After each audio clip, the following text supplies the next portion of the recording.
Hello friends, you are in Proficiency Parse. I am Alok Srivastava. Welcome you. We are walking through Prombook 6 guide and today we are starting chapter 3 and it is part 1. Part 1 and chapter 3 is the role of project manager. दोस्तों इसके पहले के सारे videos में आपने देखा होगा मैंने 2 या 3 टॉपिक्स एक वीडियो में कवर किए हैं, लेकिन ये चैप्टर में आपको बहुत से ऐसे कॉन्सेप्ट्स रहेंगे जिनको आपको समझना बहुत ज़रूरी है, जिनका कॉन्सेप्ट क्लियर होना बहुत ज़रूरी है। इसीलिए इस चैप्टर में हम एक टॉपिक या 1 या 2 टॉपिक लेंगे जिस पे हम इन डेप्थ चर्चा करेंगे ताकि वो कॉन्सेप्ट क्लियर हो सके। तो शुरू करते हैं। पहले हम ओवरव्यू लेते हैं। प्रोजेक्ट के ऑब्जेक्टिव को प्राप्त करने के लिए, प्रोजेक्ट के ऑब्जेक्टिव को अचीव करने के लिए प्रोजेक्ट में प्रोजेक्ट मैनेजर का प्रोजेक्ट टीम को लीड करने का एक महत्वपूर्ण, एक इम्पॉर्टेंट रोल होता है। प्रोजेक्ट मैनेजर एक टीम को लीड करता है और ये पूरे प्रोजेक्ट में रिफ्लेक्ट करता है, ये रोल साफ दिखाई देता है।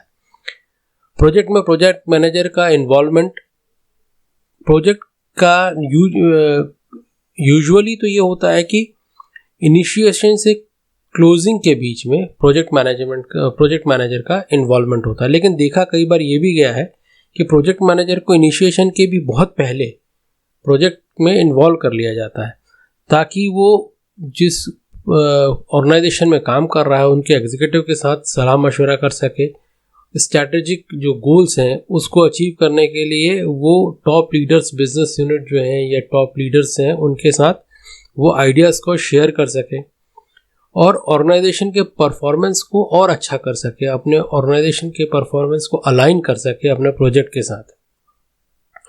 प्रोजेक्ट मैनेजर का कई बार ये भी होता है कि बिजनेस केस के जो बिल्ड किया जाता है प्रोजेक्ट के पहले, उसमें भी प्रोजेक्ट मैनेजर का इन्वॉल्वमेंट होता है और वो ये ध्यान रखता है कि जो बिजनेस केस है वो ऑर्गेनाइजेशन के जो ऑब्जेक्टिव्स हैं उसके साथ अलाइन रहे। यहाँ तक ही नहीं, प्रोजेक्ट मैनेजर का रोल कई बार प्रोजेक्ट के ख़त्म होने के बाद जो फॉलो ऑन एक्टिविटीज़ होती हैं उसमें भी प्रोजेक्ट मैनेजर का रोल होता है। Follow on activities related to realising business benefit.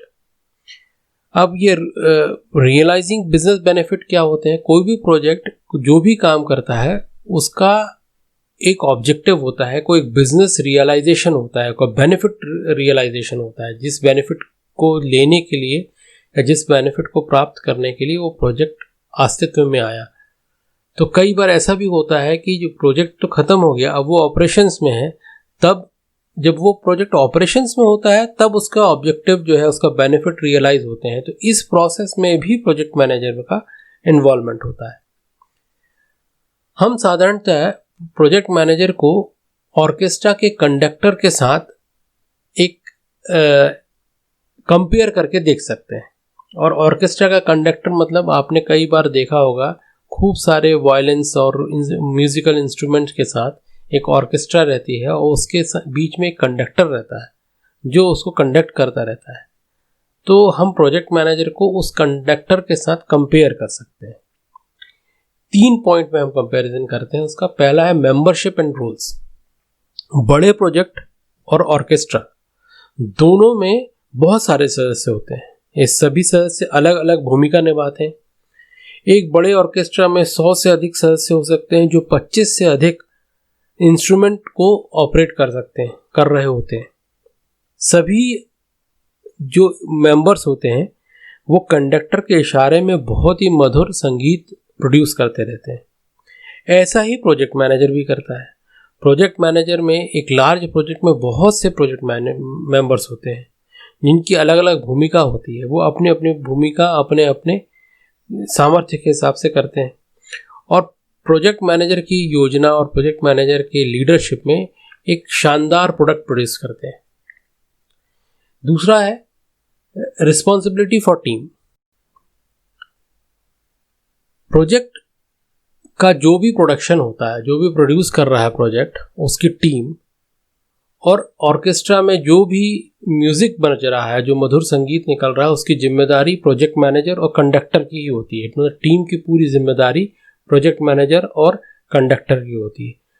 Conductor को एक होलिस्टिक व्यू लेना रहता है, अपने टीम के कैपेबिलिटीज़ और कैपेसिटीज़ के को मद्देनज़र रखते हुए, और जो ऑब्जेक्टिव उसको, जो म्यूज़िक उसको निकालना है वो उसके मद्देनज़र वो अपने मेंबर्स को सही जगह फिट करता है, सही जगह उसको सही रोल प्ले करने को देता है, ताकि वो अपने मेंबर से बेस्ट म्यूज़िक निकाल सके। ऐसा ही रोल प्रोजेक्ट मैनेजर को करना पड़ता है। प्रोजेक्ट मैनेजर को अपने पूरी टीम को एक होलिस्टिक व्यू में देखना पड़ेगा, ताकि वो उस प्रोजेक्ट के मेंबर्स की कैपेसिटी और कैपेबिलिटीज़ के हिसाब से वो उनको रोल असाइन कर सके, और वो रोल के हिसाब से वो मेंबर और पूरी टीम बेस्ट रिजल्ट प्रोड्यूस कर सके, जो ऑर्गेनाइजेशन के अलाइनमेंट, ऑर्गेनाइजेशन के ऑब्जेक्टिव को से भी अलाइंड हो।